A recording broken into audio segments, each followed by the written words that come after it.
Hi, everyone, and welcome to Teacher Time.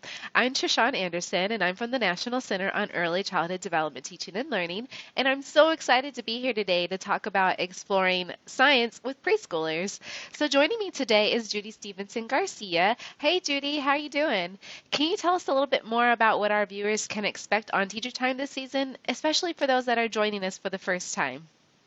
Hi, Trishan, and hello to everyone who's joined us today. We're so excited to be back for another season of Teacher Time, and we're so glad you've joined us. This season, we're going to be focusing on STEAM, and I know a lot of you are already familiar with STEAM, so for those of you who aren't, the letters stand for science, technology, engineering, the arts, and math. And so, what we're going to do is we're going to spend each episode focused on one of those components. And then we're going to weave the arts throughout each episode because we know the arts are really important in terms of supporting children's creative thinking and problem solving and helping them to express their thoughts and ideas in new ways. So, of course, you're welcome to join us for every episode, but you may just decide to join us for the episodes that are focused on the age group of the children that you work with each day.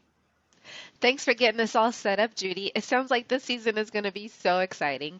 And you know what? As a way to continue this excitement and celebrate our theme of STEAM, our team has sent every education manager a STEAM celebration box.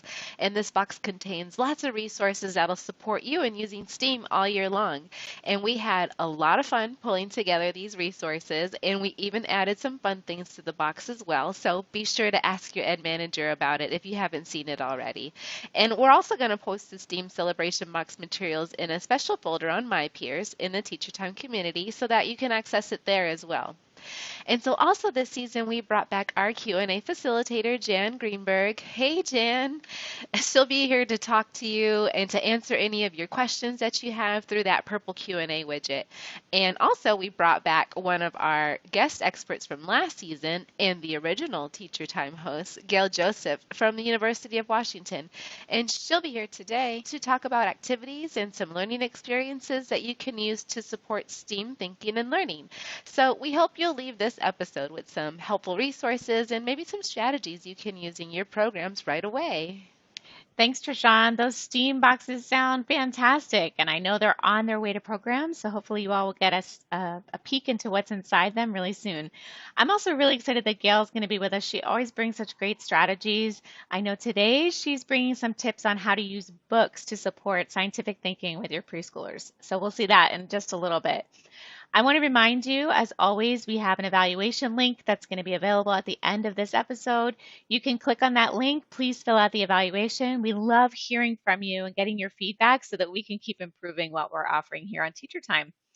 Once you complete that evaluation, you'll also be able to download a certificate of completion. So you can feel free to do that. If you happen to be watching with a group of friends and only one of you registered, then go ahead and forward the evaluation link to all of your friends. They can complete the evaluation and then they can download their own certificate of completion. Thanks, Judy. So before we begin, I'd like to go over some information regarding the webinar platform since we'll be using some of the features on this episode. At the bottom of your screen, you'll notice these widgets. And if you have any questions during the episode, you can submit them through the purple Q&A widget, and we'll try to answer your questions before it's over. A copy of today's slide deck and additional resources are going to be available in that green resource widget. And so we encourage you to really download any resources or links that you may find useful. And lastly, you can find some answers to some common technical issues located in that yellow help widget at the bottom of your screen.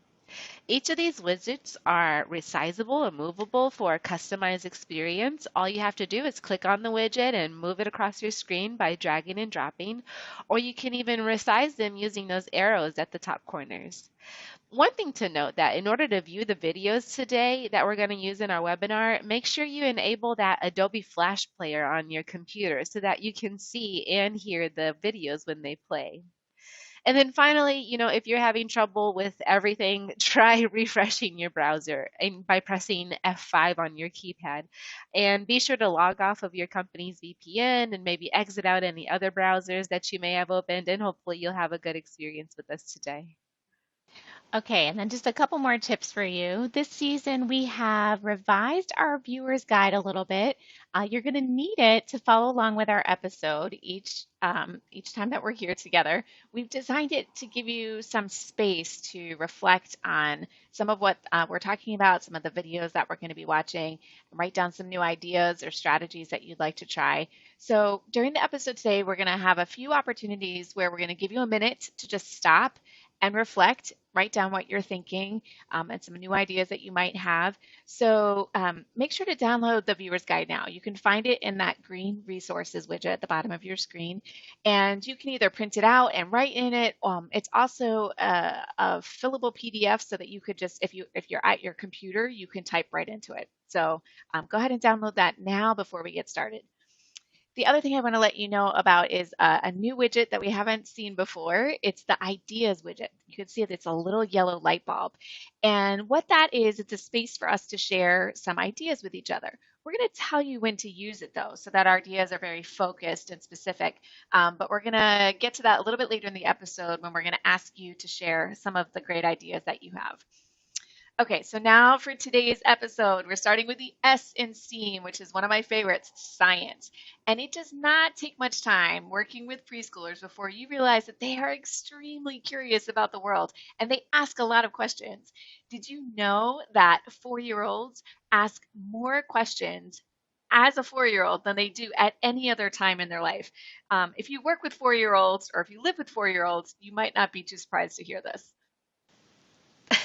No, Judy, I'm definitely not surprised, especially with my 4-year-old at home and all of his thoughtful questions, to say the least. So, why is it important to make sure we support preschool children's natural curiosity? Well, let's start with the Early Learning Outcomes Framework, or as we like to call it, the ELOF. The ELOF helps teachers and family child care providers really understand child development and what most children should know and be able to do by the time they finish preschool or are ready to transition to kindergarten. When we provide science learning opportunities that encourage problem solving, creativity, and reasoning, we support children's growth and development in all of the ELOF domains. But the domains that are closely tied to science exploration are approaches to learning, language and literacy, and cognition. Because remember, approaches to learning includes children showing interest and curiosity about the world around them. So it's your role as a teacher and family childcare provider to support children in their interest and curiosity as well. That's right. This inquiry or curiosity that we see in children has a way of supporting them in understanding the world. And if you observe closely, you'll see 4-year-olds approach the world and the problems that they have or the things that they're interested in a very systematic way. Sometimes we refer to this as the scientific method or the inquiry cycle. It just involves observing or identifying a problem, asking questions or making predictions, and then trying out those predictions to see what happens, and then spending some time reflecting on it, maybe solving a problem or going back around to try a new hypothesis. This is the scientific method. And if you think about it, we use it every day as well. So, for example, I walk into a room and I flip the switch on my lamp and my lamp doesn't work. So when we observe a problem, usually what we do is we move right to a question. Why isn't this lamp working? And so then next we can move to a hypothesis or a prediction about what we think maybe is the problem. The hypothesis is just going to be your best guess based on the evidence that you have. I'm going to predict that this thing is going to happen based on something that I do. And remember, it doesn't matter if your hypothesis is wrong or right, because if it's wrong, then you're going to have to come back around with a new hypothesis. If it's right, then you may have the answer to your problem. So, for example, I might think my first prediction is that the light bulb has burned out. So then I have to do a little investigating, right? So I might make sure that the light bulb is tight enough in the socket, or I might take it out and look at it to see if it's burned out. I might, if it's not, if the light bulb seems to be fine, I might then think maybe there's something wrong with the outlet. So I might check to see if the lamp is plugged in, or if it is plugged in, maybe I want to plug something else into that same outlet to see if the outlet is working. So can you see how this this movement through this cycle kind of happens for us on a daily basis, we maybe take it for granted when we're trying to solve problems. But if you observe closely, you'll see that your preschoolers go through this same kind of process every day. And what we want to do as teachers and those who support preschoolers is to really help them approach the world in this scientific way so that they can become expert problem solvers. Wow, that's a really great way to think about the scientific method, right? So now it's time for our first teacher time video. And we're going to do something a little different this season where throughout the episode, we're going to give you opportunities to reflect on what you're seeing and what you're hearing. So if you haven't done so already, go ahead and download that viewer's guide in your green resource widget so that you can follow along with us. And make sure your Adobe Media Flash Player is enabled so that you can see and hear the videos. So we're going to watch a video of children engaged in this inquiry cycle process. And then we'll give you one teacher time minute to document some of your observations and reflect on what you noticed. So as you watch this video, pay close attention to how the children are using the different parts of the inquiry cycle and how this teacher is supporting children's inquiry as well. Let's watch.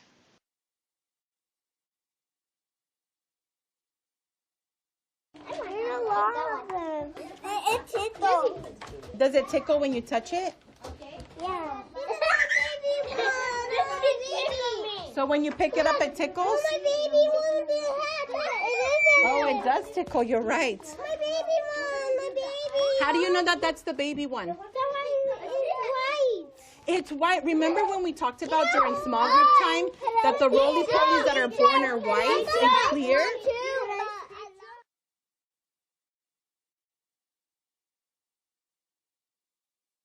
This is such a great video and honestly kind of brings me back to when I was a kid playing with roly-polies in my grandma's backyard.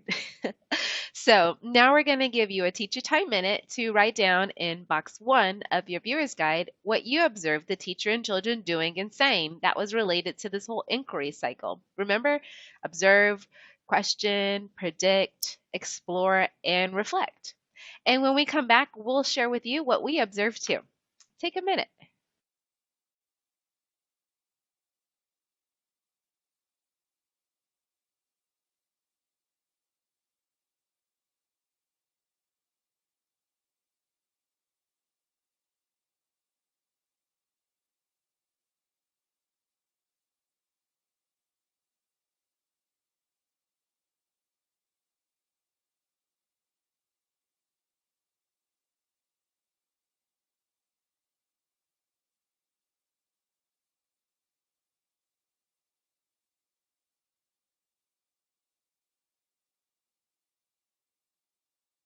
So, how was your teacher time minute?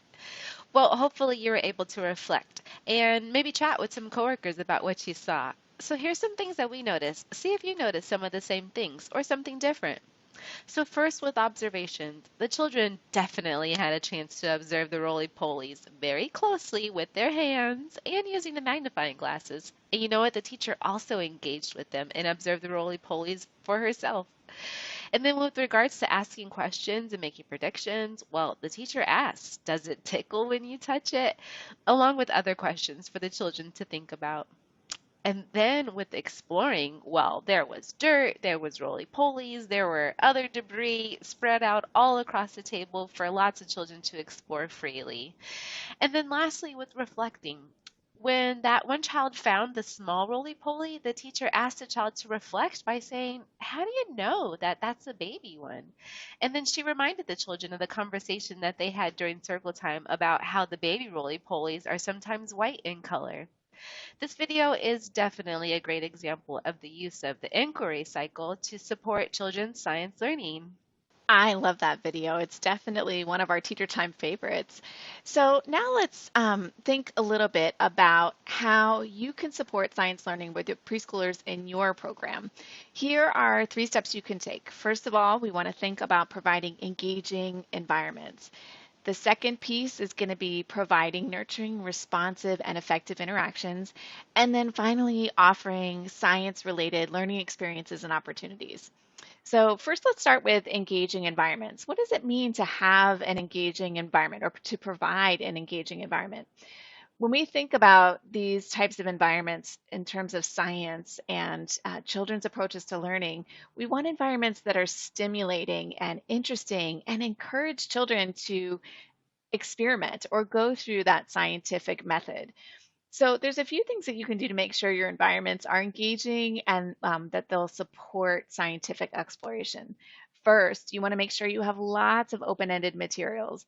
Second, make sure you have a variety of materials for children to explore. And then finally, provide materials that are accessible to all of the children that you work with. So let's dig a little deeper. For open-ended materials, I'm sure some things come right to your mind. For example, you might use cardboard tubes or boxes, or maybe just some junk materials. These types of materials encourage creativity, investigation, and problem solving. The one thing I want you to remember about open-ended materials is that they don't tell children what to do. The children tell the materials what to do. And that's a great way to think about the materials that you offer to children each day is how many are really available there where children can just kind of be creative and use them in their own way. Next, engaging environments also include a variety of materials to explore. And this doesn't necessarily mean having a whole bunch of stuff out at once. This means like changing out the materials every so often that children play with and explore from time to time because it keeps them interested. Like, have you ever put out a new bin of interesting tools in the art area to paint with or to help shape clay? And did you notice how excited the children were to try out these new tools? You may also want to provide some familiar materials too, along with some new ones for children, as they sometimes are more comfortable playing with materials that they've seen or used before. Because this is especially true for children who are dual language learners. When they have access to materials that they are familiar with, then they feel more confident about exploring. And you can even ask parents if they have items at home that they'd be willing to share with the class, like some cooking ingredients or utensils, or maybe some seeds from the familiar foods that they eat at home. This supports children and families not only in engaging in science, but it also encourages them to share their culture and home life with you. And the last thing you want to think about is the accessibility of the materials that you provide. So if you have open-ended and a wide variety of materials, you want to make sure that all of the children that you're working with can access and use them as independently as possible.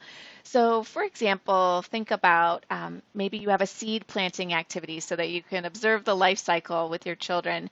You want to make sure that when you're planting the seeds that you have space for children to work.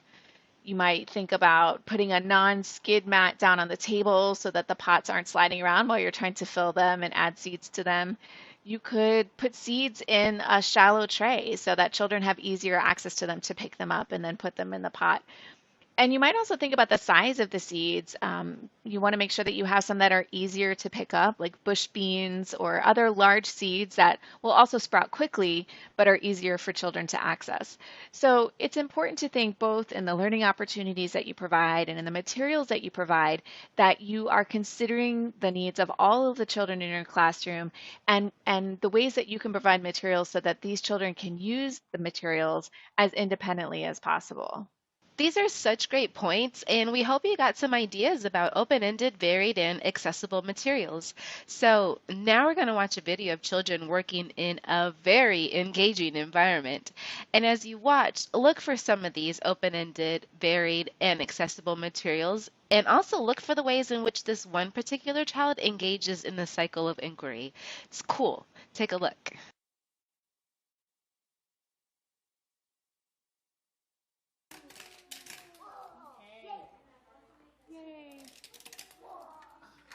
Can I go watch Santiago?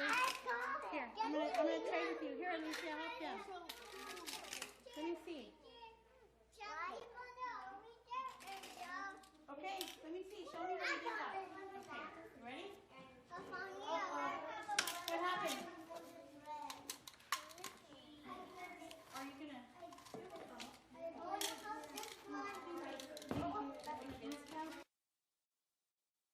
See, didn't I tell you this was an engaging environment?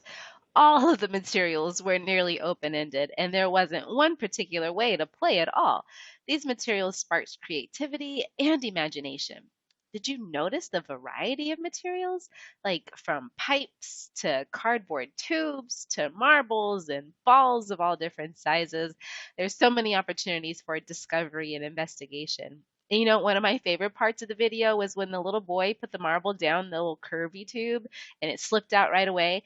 But he noticed that he could balance the ball in the curve of the tube so that it would stay. That's so amazing.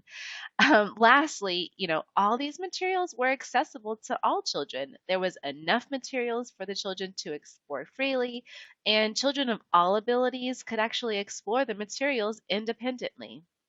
So now in box 2 of your viewer's guide, go ahead and write down some of your favorite open-ended materials and maybe add some things to your wish list. And remember, you don't have to buy new toys. Usually the best open-ended materials are the ones you can find around the house, like cardboard boxes, paper towel tubes, clean empty plastic containers with lids, or baskets and bins of cloth and yarn and packaging materials, the whole works. Next, think about the variety of materials that you have and how accessible they are.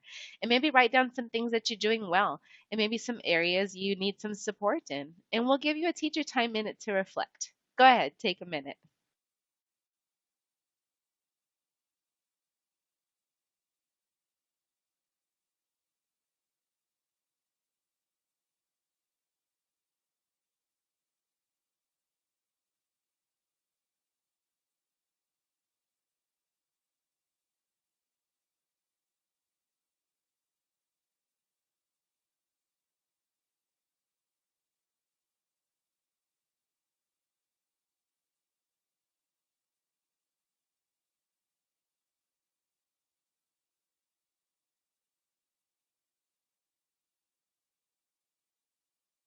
Okay, welcome back. I hope you had a good opportunity to just brainstorm for a minute or two to think about maybe some ideas that you have about materials that you would like to try in your learning environment to make it more engaging, especially supporting children's scientific thinking.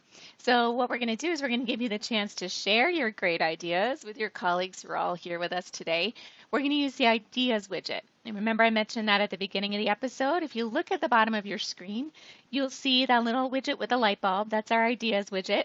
If you open that up, you're going to see that it's asking you to share your great ideas about using open-ended materials in your program. So go ahead and take a minute, share with your colleagues. You can respond to people's comments and say, thanks for that great idea, or I'm going to try that this week. And what we'll do is at the end of the episode, we'll download all of your great ideas from the widget and we'll post it in the Teacher Time community on MyPeers. So go ahead and do that. And while you're sharing some great ideas, we're going to transition to our next strategy, which is about engaging in meaningful interactions with children. So in addition to the really great environment and engaging environment that you are creating with your materials and allowing children opportunities to explore, what we know is that you in your position are really important because of the interactions that you bring on a daily basis to children, indoors and outdoors, during routines and activities. We know that you're spending time interacting with children on a regular basis. And so there's 3 ways to think about this. Your interactions can be nurturing, they can be responsive, and then they can be effective. And we want to think about all 3 of those. The nurturing interactions are really those conversations that you have with children that support their feelings of confidence and curiosity. It builds relationship between you and the children, and it allows them to feel safe. So they're more they feel safer to explore the world around them. The second one is responsive, and responsive interactions really require you to observe children closely and then respond to what they're interested in and respond to their questions and ideas in a back and forth way that really builds on their knowledge and builds on their curiosity. And then finally, effective interactions, which can also be nurturing and responsive, are the ones that support children's growth and development across the ELOF domains, which is really our goal for children every day. So we're going to think a little bit about how we can use these interactions each day to support children's scientific thinking. And Trishan's going to start with some strategies to do that. There are a few strategies you can use that will support you in being nurturing, responsive, and effective in your daily interactions with children. These include using scaffolds, helping children use the inquiry cycle, speaking science, listening, and modeling a questioning mind. First, let's talk about scaffolding. So, scaffolding means offering just the right amount of support and structuring the environment and your interactions so that children can be successful. And successful doesn't mean children always make the correct hypothesis every time or play with the objects the way they were intended every time. Successful means children were able to engage with the materials in their own way. But this does require close observation and listening and understanding where children are and where they're headed next. So it's important to watch and listen first to see what children are able to do first on their own. Because research shows us that when we allow time for children to explore on their own, this really promotes their curiosity and keeps them engaged even longer than when adults just give directions.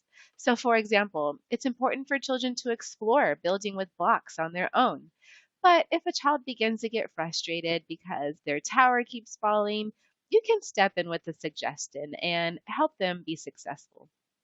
Scaffolding also includes providing supports in the environment that allow children to be successful, like asking families to share science related words in their home language that you can use with children during your daily interactions and activities, or even providing children with visual prompts to support them in expressing their ideas and communicating with others.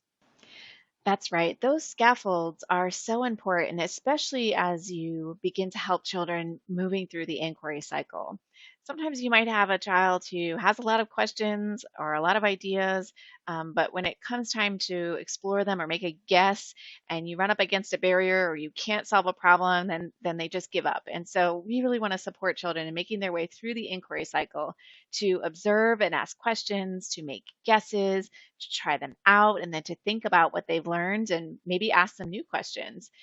If you think about how many times in a day a preschooler asks why, if we're trying to answer every why question, we're going to get exhausted too. So sometimes the best answer is, that's a great idea. What do you think? Or that's an interesting question. I don't know. Let's find out. I say this to my 5-year-old all the time, and he gets frustrated sometimes. He just wants to know the answer. But if we really want to support children in thinking this way and using the inquiry cycle, then sometimes throwing it back at them and saying, let's find out together is a good way to do that. If you're working with children who are dual language learners, this might be a little bit more challenging, but you can use some strategies to work with dual language learners so that they can engage in this inquiry cycle as well. So, for example, you might learn a few open-ended questions in their home language. We have a great resource for you that will support you in that. We have a new app. It's called the Ready DLL mobile app, and you can find the link to that in your green resources widget. It's just a way to give you some words and phrases to help you interact with children who speak different languages.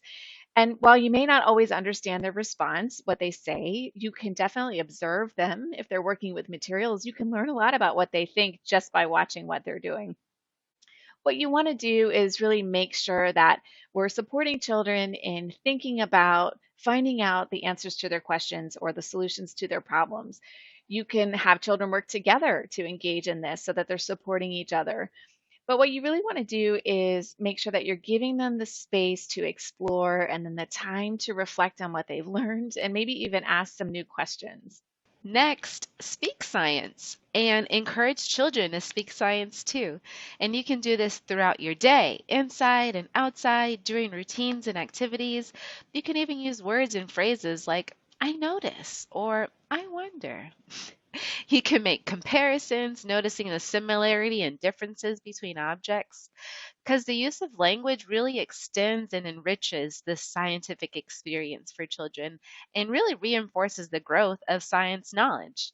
And for children who are hearing impaired, words that describe a new concept can be taught through sign language or even through visuals. And when you use open ended questions, you encourage children to speak science. High quality conversations really support all children, but especially benefit those children who are dual language learners. So, encourage children to communicate in their home language to support their curiosity and questioning. And engage families in the child's learning by asking for science words or phrases that you can use in the learning environment, and encourage families to do the same at home. That's right. In addition to encouraging children to speak science, it's also really important for us to listen to children and their thoughts and ideas and to model a questioning mind. It's important for us to remember that our goal is not to fill children's head up with science ideas or facts like these examples that you can see here. The teachers are acting as the experts. So instead, what you want to do is to join children in the exploration and learning that they're doing. So, for example, the other day my son asked me how the leaves know when it's time to fall off the trees. And so, of course, my response was, "That's an interesting question. What do you think?" But then I realized as we were talking, and he had some very interesting ideas, that I don't actually really know how the leaves know when it's time to fall off the trees. So we explored that together. It's okay not to know all the answers. So rather than feeling like you have to be the expert or give all of the answers to children, all of the information that they need, think of yourself as their co learners. You can ask questions together. You can listen to children's ideas and validate them. Be curious and explore the world together. So, after all of that wonderful information, let's watch a video of a teacher with her preschoolers as they reflect on what they've been learning about pea pods. Pay close attention to the way she scaffolds, supports inquiry skills, speaks science, and encourages the children to communicate. And look for ways she models a questioning mind. Let's watch.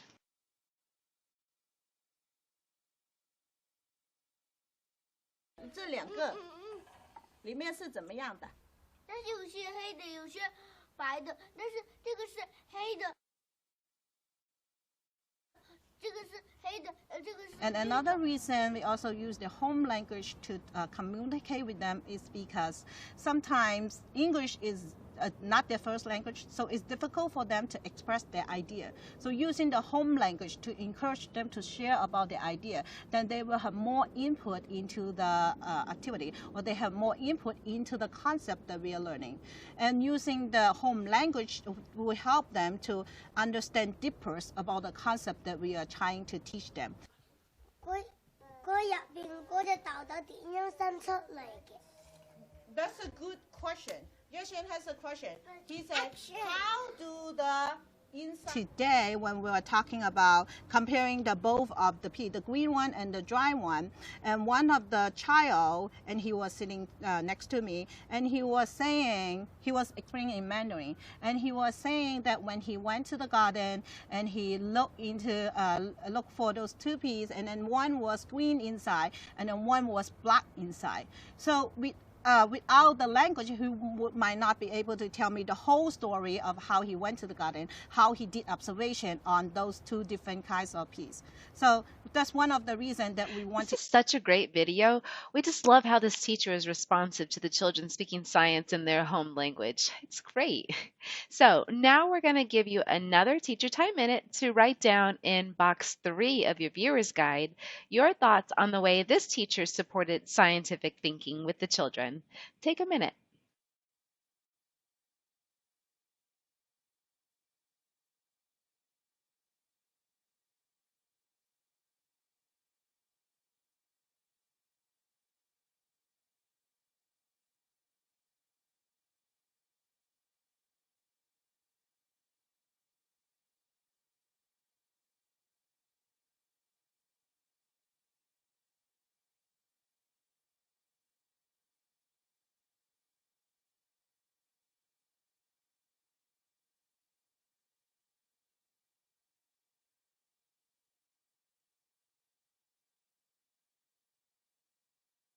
'Time's up. What did you find? Well, we found a lot. So, in regards to using scaffolds, this teacher allowed the children to explain their observation. And the one particular child explained his observation in his home language. And this really helped deepen his understanding of the concept. She also scaffolded language by translating in English for all the other children to get a better understanding. She used basic inquiry skills by repeating every question for the whole group to think about so that maybe they could formulate their own hypothesis. And she also invited children to communicate in their home language too. And she repeated children's questions in English to give English speaking children the opportunity to learn from each other. What a great way to show this nurturing, responsive, and effective interactions with children during science learning. Okay, so the last step we're going to talk about in terms of supporting science thinking is providing science experiences and learning opportunities. And for this, Gail Joseph is going to give us some strategies. Unfortunately, she couldn't be with us here live today for our episode, but she did send us a video. So we're going to watch Gail's video. She's going to give us some great tips for using books to support science thinking. You can use your viewer's guide here to write down the titles of the books you'd like to read and maybe some of the strategies that Gail's going to share about how to use books. So first up, Gail's going to tell us about a few books that encourage children to speak science.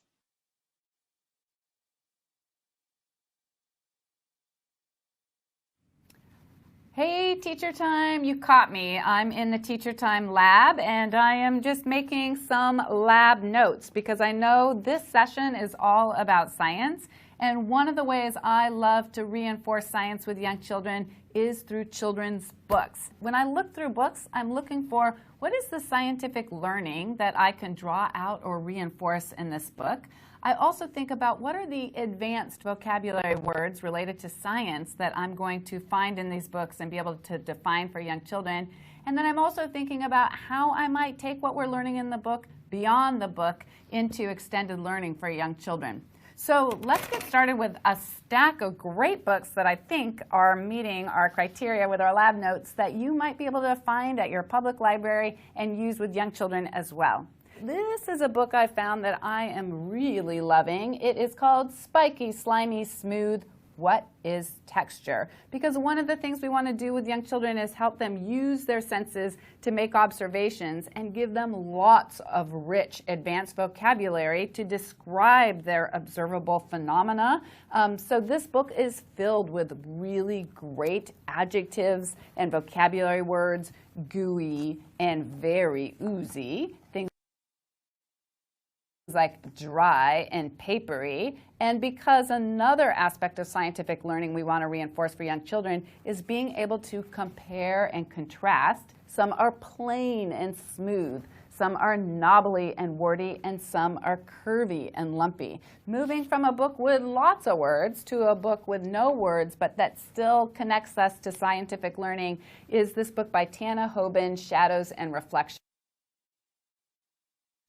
This really helps young children use scientific practice words such as making observations, describing what they're seeing, making predictions. So even on the first page, what do you think this is a shadow of? How do you think reflections are formed? So lots of great ways to inspire some of those science practice words. Here is a great book for all of those budding biologists in our classrooms. This one is a book, What Do You Do with a Tail Like This? I love this book because it starts with just a picture of things that are common to many animals. Noses. So we can ask children, what do you think these are? And have them observe and then make a guess. They are noses. But then asking them to make a prediction. What do you think you would do with a nose like this? This one it's flat. It almost looks like a shovel. And after children have some time to make predictions with their observations, you see, oh, if you're a platypus, you use your nose to dig in the mud. It is just like a shovel. And then, because you'll have some children that are very interested in animals, you can move beyond. Those are some great suggestions. And I wonder if some of you have some of those books and have already used them in your programs. Remember, you don't have to use those exact books. What you want to use are Gail's strategies for encouraging children to speak new words, to describe things in interesting ways. So take a look through the books that you do have, even if it's not the exact ones that Gail has recommended, and look for books that encourage children to use interesting and new vocabulary and to make observations and predictions. And remember, your library can be a great resource for finding books in children's home languages, especially if you have multiple languages represented in your community. Okay, so next up from Gail, she's going to give us suggestions for books that encourage children to be scientists and to use the scientific method or the inquiry cycle.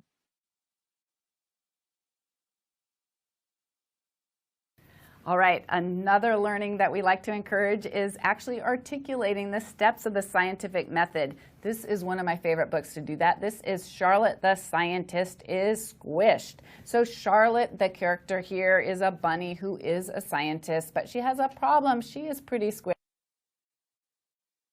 because she has many brothers and sisters living in a small environment, and she's trying to think about how can I create some space for me to do my science. And so it's pretty fun because she decides that the scientific method can help her figure this out.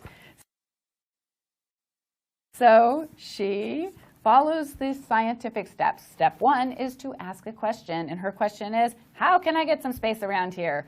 Step 2 is to form a hypothesis, and she says, if I can get rid of my brothers and sisters, I'll have room to be a real scientist. Children will love this story. And again, another way to move beyond the book is to, here it summarizes the steps of a scientific experiment, and you can encourage children to do their own experiment.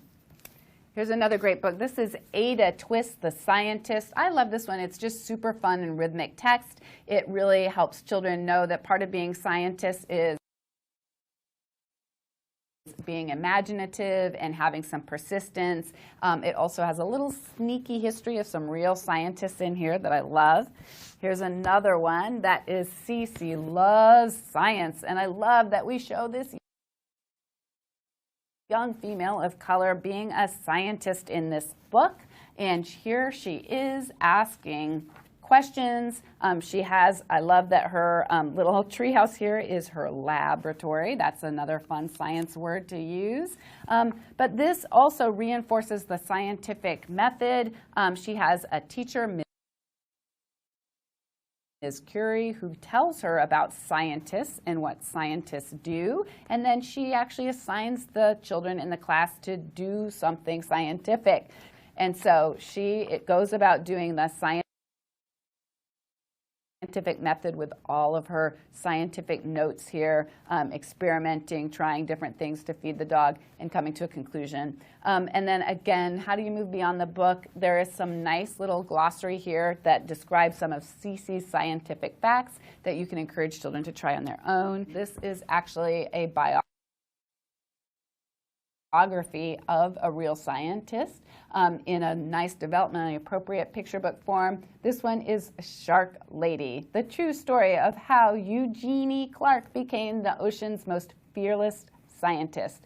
It's about her love of sharks and how she grows up to study sharks, and her dream is really to help save the sharks. There's lots of great vocabulary words throughout this, a nice little timeline about her becoming a scientist.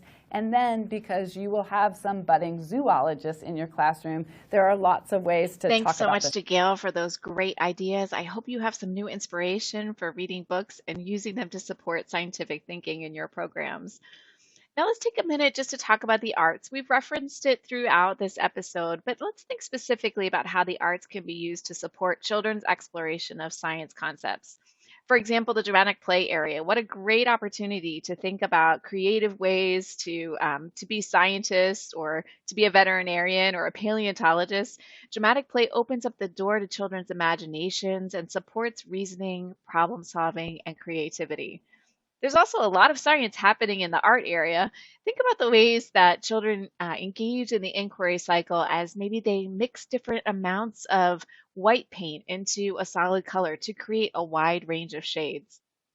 What are some ways that you'd like to connect art and science in your learning environments?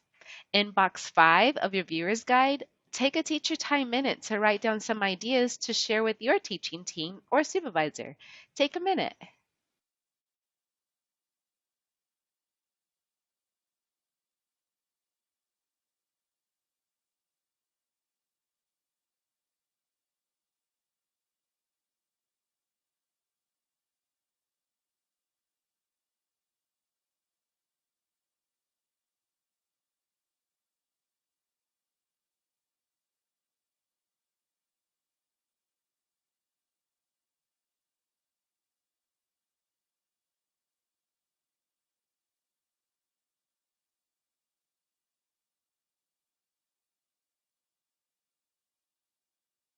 Well, that was your last Teacher Time Minute. We have come to the end of our episode. We sure covered a lot today. And let's just review. Remember the three main ways to support children in exploring science ideas. We want to encourage you as preschool teachers and family childcare providers to provide engaging and accessible environments and to make sure that your daily interactions with children are nurturing, responsive, and effective. And then also, we want to make sure you're offering many opportunities for children to explore science ideas indoors and outdoors through your daily activities and routines, and through books that help children see science through many different lenses. And remember, important of all, listen to children and model that questioning mind for them. When you do this, you support children's development in all of the ELOF domains, and you build that foundation for a lifetime of science exploration and learning. Thank you so much for joining us today. It's been great to be with you. Before we go, we're going to leave you with just a few resources that will support you as you engage with the little scientists that you work with each day. Okay, so on the ECLKC, there are two resources that we'd like to highlight. First, the STEAM Interactive PDF and the STEAM 15-minute in-service suites. Now, these resources provide an overview of the STEAM components and share ways to engage children birth to age 5 in STEAM concepts and materials. And also, both resources provide strategies for supporting families in getting excited about STEAM. So, how cool is that? We encourage you to take a look when you have the time up on the ECLKC. Next, we have My Peers. And My Peers is a virtual, informal social community to exchange ideas and share resources and lend support to the early childhood community. And if you haven't joined My Peers already, you can join via the ECLKC, and you'll find us there in the Teacher Time community. And we'll be posting some more videos and sharing strategies related to supporting the little scientists in your learning environments. And you know what? There are 58 open communities on My Peers with over 10,000 members. So, in addition to Teacher Time, you might find that there's some other interesting communities to join. Check them out. We've created a handout for you in the green resource widget that can help you find some communities that are relevant and that you may want to join. So, on our apps and our phones and our devices, we've got a couple of programs. The first is Text for Teachers, and this program sends you 2 free text messages per month with information, tips, and research and resources to help strengthen and support your teaching practices. So cool. And then we have our ELOF to Go app. And so this app helps you learn more about the ELOF. It gives you on-the-go access to the ELOF goals for children and provides you with some effective teaching practices to support children's growth and development. And you don't have to carry around the ELOF book if you don't have to. Lastly is our Ready DLL app, and that's now available in your app store. So if you work with children who are dual language learners, in this app you can access resources, learn some key words and phrases, and discover implementation strategies right from your smartphone. So, our next Teacher Time episode is going to be in December, and we'll be talking about exploring technology with infants and toddlers. So, definitely plan to join us for that. But if you want to wait for the preschool episode of that, that's going to happen in January. We'll be talking about exploring technology with preschoolers. So, remember to download any helpful resources from the green resource widget. And thank you so much for joining. It's been great having you here. Take us home, Judy. Thanks, Trishawn, and thanks again, everyone, for being with us today. It's been a lot of fun. Please do remember to fill out the evaluation. We do look at your feedback and we take it very seriously. We'd love to hear from you and think about ways that we can improve what we do here at Teacher Time. And do consider joining us if you haven't already in the My Peers Teacher Time community. We'd love to hear from you more about what you do to support science thinking and STEAM thinking in the programs where you're working. So we'll see you next time. We're going to talk about technology, and we hope to see you then. Thanks, everyone.